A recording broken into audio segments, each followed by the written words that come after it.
গো, হঠাৎ করে তোমার কি হলো? তুমি গলায় দড়ি দিতে গেলে কেনে?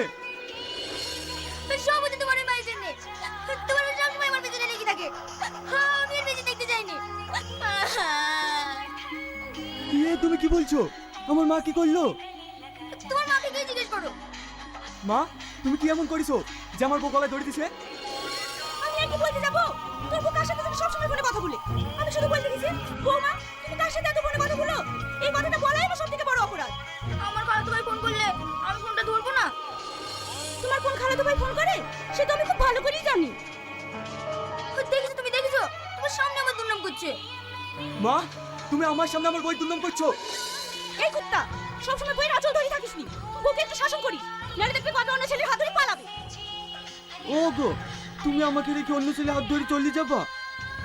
না গো সোনা, তোমাকে ছেড়ে আমি কোথাও যাবো না। কিন্তু তোমার মা যদি আমাকে জানায় তাহলে আমি চলে যাবো। শোনো মা, আমার বউ যা খুশি তাই করবে, তোমরা কেউ কিছু বলতে পারবে না। আমি সব ছাড়তে পারবো, কিন্তু আমার বউকে ছাড়তে পারবো না। আর শোনো আব্বা, তোমার বউকে আমার বউ পেছনে লাগতে নিষেধ করবা। এই আমার বোতর কে হয় রে? মা হয়, কিন্তু আমার বউকে কিছু বললে আমি সহ্য করবো না। চলো শোনা, ঘরে চলো।